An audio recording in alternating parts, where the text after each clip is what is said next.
గురూజీ 72 గంటల్లోనే ఫోన్లోని అద్భుతమైన జ్యోతిష్య పరిష్కారం చూపిస్తారు. నమ్మండి, నమ్మకపోండి, ఇది నిజం. శ్మశాన కాళి రుద్ర చౌడీదేవి ఆరాధకులు నంబర్ 1 వశీకరణ స్పెషలిస్ట్. గురూజీ మనిషి పుట్టుక నుండి చనిపోయే వరకు వచ్చే అన్ని క్లిష్టమైన సమస్యలకు పరిష్కారం ఇక్కడ లభిస్తుంది. విద్య, ఉద్యోగం, వ్యవహారం, స్త్రీ ప్రేమ, పెళ్లి, సంతానం, స్త్రీ పురుష వశీకరణం, భూవశం, భార్యాభర్తల కలహాలు, కోర్టు సమస్యలు, విడాకుల సమస్యలు, చేతబడి, అప్పుల బాధ, ఇంకా మీకు ఎలాంటి సమస్యలు ఉన్నా 72 గంటల్లోనే శాశ్వత పరిష్కారం చేయబడింది. జయ శ్రీమన్నారాయణ. నేను మీ ఐకాన్ ఆస్ట్రాలజర్ గట్టుపల్లి సురేష్ బాబు. మనకి 2026 సంవత్సరం జూన్ మాసంలో గ్రహాల యొక్క స్థితిగతులు ఒకసారి మనం పరిశీలించినట్టయితే కనుక మేషరాశిలో కుజుడు, అలానే మిథున రాశిలో మనకి బుధుడు, అలానే ఇప్పుడు మనకి రవి భగవానుడు వృషభ రాశిలో 14 వరకు, 14వ తారీఖు నుంచి మిథున రాశిలో బుధునితో పాటు సంచరిస్తూ ఉంటారు. అలానే గురువు శుక్రుల యొక్క కలయికతో కర్కాటక రాశిలో ఈ మాసం మొత్తంలో కొనసాగుతూ ఉంటారు. ఇది జూన్ మాసంలో. అలానే సింహరాశిలో వచ్చేటప్పటికి మనకి కేతు ఉన్నారు. ఇక్కడ మనం చూసినట్టయితే కనుక కుంభరాశిలో రాహు ఉన్నారు. అలానే మనకి మీనరాశిలో శని భగవానుడు సంచరిస్తూ ఉన్నారు. గ్రహాల యొక్క స్థితిగతులు ఈ మార్గంగా ఉన్నాయి. ఈ యొక్క స్థితిగతులు మనం పరిశీలన చేసిన తర్వాత మరి ద్వాదశ రాశుల వారికి ఈ జూన్ మాసంలో ఎలా ఉండబోతుంది, ఏ రాశుల వారికి ఎలా ఉంటుంది, అలానే మేషరాశి నుంచి మీనరాశి వారికి నడిచేటువంటి గ్రహ సంచార ప్రకారంగాను, అలానే వారి యొక్క దశ అంతర్దశల యొక్క ప్రకారంగాను, గోచారంలో వారి యొక్క చంద్రుడి వద్ద ఏ గ్రహం ఉన్నది, చంద్రుడితో పాటు అనుకూలంగా ఏ గ్రహం ఉన్నది, ఈ ఒక్కసారి పరిశీలన చేసుకోవాలి. మరొక చిన్న విషయం ఏంటంటే ఏ విషయం కూడా మనం పరిమాణం ఎలా ఉంటుందంటే కనుక గ్రహాల యొక్క స్థితిగతులు పరిమాణం ప్రకారంగా మాత్రమే మన యొక్క జాతకం అనేది విశ్లేషించబడుతుంది. కానీ ఇది వ్యక్తిగత జాతక ప్రకారంగా అయితే కాదు. మీకు మనము ఓవరాల్గా అంటే ప్రమాణ పూర్తిగా కూడా ఇది ప్రమాణాలు ఎట్లా అంటే గ్రహాల యొక్క స్థితిగతుల ప్రమాణాలు ఎట్లా ఉంటాయి అంటే కనుక ఆ రాశిని మొత్తము కూడా సూచిస్తూ ఉంటాయి. దానిలో మీది ఉండొచ్చు, ఉండకపోవచ్చు. కానీ వ్యక్తిగత జాతకం తెలుసుకోవాలి.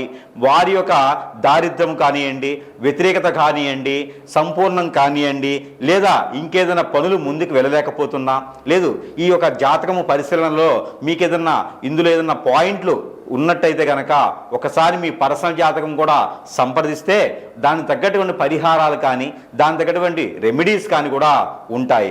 అన్నీ కూడా జాతకంలో ఉన్నట్టుగానే గురువులు చెప్పినట్టుగానే జరగాలని లేదు.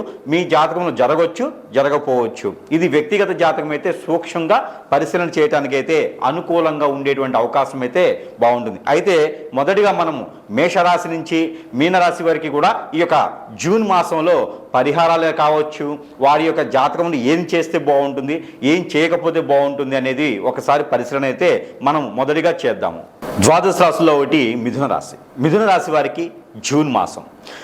మిథున రాశి వారికి వెనక గుయ్యి ముందు నుయ్యి అనేటువంటి పరిస్థితి నుంచి ఒక ప్రస్థాన దారి వేసుకుంటూ వెళ్ళేటువంటి పరిస్థితికి అయితే ఏర్పడ్డారు. ఎందుకంటే కనుక బుధుడు మీ రాశిలో రావటం, అలానే మీ స్వస్థానంలో ఉన్నటువంటి గురువు శుక్రులు కూడా 2వ స్థానంలో రావటం అదృష్టం అంటే అలా ఉంటుందన్నట్టుగా ఉంటుందన్నమాట. ఎందుకంటే మీకున్నటువంటి యాక్టివిటీస్ కానీ సెన్సిటివ్ తత్వానికి కానీ అన్నీ కూడా కష్టపడిన వారా ప్రతిఫలం లభిస్తుంది అనేటువంటి పరిస్థితికి ఏర్పడినారు. ఉంచాలా దించాలా అనేటువంటి పరిస్థితి నుంచి ఉంచాలి కాదు కూర్చుంటా అనేటువంటి స్థాయికి అయితే వెళ్ళిపోయేటువంటి పరిస్థితి, ఎన్నో రకాల స్థితిగతుల నుంచి కూడా ఎన్నో రకాల మాటల నుంచి కూడా వచ్చేసి ఇప్పుడు జూన్ మాసంలో వచ్చేటప్పటికి ఏమైందంటే కనుక గ్రహాలన్నీ కూడా సానుకూల పడేసి గురుబలం అనేది ఒకటి ఏర్పడుతుంది. అంటే పెళ్ళిళ్ళు కాని వారికి పెళ్లి చేసుకోవాలి అనేటువంటి ఆలోచన ఉన్న వారికి లవ్ అనేది సక్సెస్ అవ్వదు. అరేంజ్ మ్యారేజ్ చేసుకోవాలనుకున్న వారికి అన్ఎక్స్పెక్టెడ్గా సంబంధాలు కుదరడం, అన్ఎక్స్పెక్టెడ్గా పెళ్ళిళ్ళు అవడం కూడా కనపడుతూ ఉంటుంది. ఎందుకంటే గురు శుక్రులు ఏకమయ్యి కర్కాటక రాశిలో 2వ స్థానంలో ఉన్నారు కాబట్టి అలాంటి అదృష్టం ఉంటుంది. లేదు అంటే కనుక సహాయ సత్కారాలు ఎక్కడి నుంచైనా సహాయం పొందడం కానీ సహాయం అందుకోవడం కానీ మీకు లభ్యపడుతూ ఉంది. జాబ్లో ఏదైనా వెసులుబాటు కానీ ప్రమోషన్స్ కానీ ఇంక్రిమెంట్స్ కానీ ఇంకేదైనా ట్రాన్స్ఫర్స్ కూడా మీకు ట్రాన్స్ఫర్ అయ్యేటువంటి అవకాశం కూడా కనిపిస్తూ ఉంది. ఏదైనా సెంట్రల్ గవర్నమెంట్ జాబ్స్ కూడా మీరు వెతికేటువంటి అవకాశం ఉంటే కనుక ఖచ్చితంగా వెతకండి. జూన్ 15వ తారీఖు తర్వాత మీరు ఏదైనా ప్రయత్నం చేస్తే జాబ్లో కూడా మీకు మంచి స్థానం దొరికేటువంటి అవకాశం అదృష్టం కూడా మీకు లభ్యపడుతూ ఉంది. ఇకపోతే మిథున రాశి వారికి మరొక అదృష్టం ఏంటంటే కనుక ఎన్నో సంవత్సరాలైంది పెళ్ళయ్యి పిల్లలు పుట్టట్లేదు అనుకున్న వారు ఎవరైనా ఉంటారో వారు ఏదైనా ప్రయత్నం చేస్తే ఖచ్చితంగా పెళ్ళైన వారికి పిల్లలు పుట్టే అదృష్టం అవకాశం కూడా కనపడుతుంది కాబట్టి ఆ మార ప్రయత్నం చేయొచ్చు.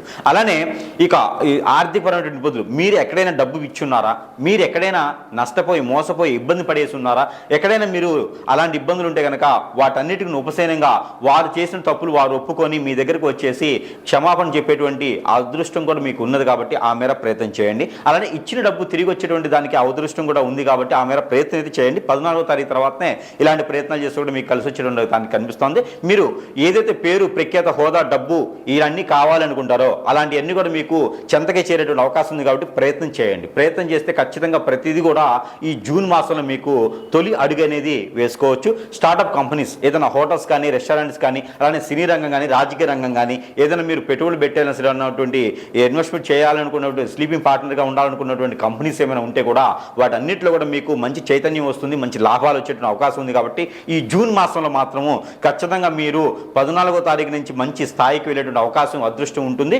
ఖచ్చితంగా ప్రయత్నం చేసి చూడండి. ఎందుకంటే జూన్ మిస్ అయిందంటే మాత్రము మళ్ళీ అక్టోబర్ వరకు ఆగాల్సి వస్తుంది మీరు. కాబట్టి జూన్లో మొదలు పెట్టేటువంటిది ఏది అయినా కూడా మీకు దినదిన అభివృద్ధి ఎలా ఉంటుంది కాబట్టి ఆ మేర ప్రయత్నం చేయొచ్చు. ఇంకా అన్ని రకాల అభివృద్ధి అవ్వాలి అనుకుంటే కనుక మీరు ఈ పరిహారం చేసుకోవచ్చు. ఇంకా ప్రత్యేకించి మీకు చిన్న పరిహారం ఏమిటంటే కనుక రావి చెట్టు వేప చెట్టు ఎక్కడైనా ఉంటే కనుక గురువారం రోజున 4:30 లోపు ఎక్కడైనా సరే దీపారాధన చేయండి. ఉదయం సమయంలో చేసినా కూడా ఇంకా మంచిది. ఎక్కడైనా ఉసిరి చెట్టు ఉన్నా లేదా నిమ్మ దీపారాధన చేయండి, చాలా అదృష్టం అనేది మీకు ఉంటుంది. ఇక ఈ చిన్న చిన్న పరిహారాలు చేసుకున్న మిథున రాశి వారికి జూన్ మాసంలో కొంతమేర అదృష్టం కాదు బాగానే అదృష్టం ఉంది అని అనుకోవచ్చు.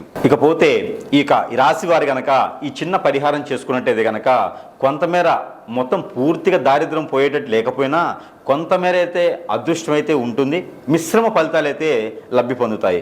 ఇంకా కూడా మీకు ఈ ఫలితాలు సరిపోవట్లేదు అనుకుంటే కనుక ఖచ్చితంగా మనము మంత్రోచ్చారణ చేసినటువంటి ఎన్నో రకాలైనటువంటి వస్తువుల్ని మనం ప్రజల వద్దకి చెంతకే చేర్చేటువంటి సదవకాశం కూడా మన దగ్గర లభ్యపడుతుంది. కాబట్టి ప్రతి ఒక్కరూ గురువు దగ్గరికి రావాలి అనేటువంటి సమయం దొరకపోవచ్చు. కానీ మీరు మొబైల్ ద్వారా కానీ ఎన్నో రకాల సదుపాయాలు ఉన్నాయి, వాటి ద్వారా మీకు సంప్రదిస్తే కనుక మీ సమస్య ఏముంది ఆ సమస్యకి తగ్గటువంటి పరిష్కార మార్గం కింద వస్తువు రూపాన మంత్రోచ్చారణ చేసే వస్తువులు మీ చెంతకి చేర్చేటువంటి దానికైతే ఉన్నది కాబట్టి ఆ మేర సంప్రదించవచ్చు. అలానే మీకు ప్రతి ఒక్కరికి కూడా దేవుని అనుగ్రహం అనేది ఖచ్చితంగా కావాలి.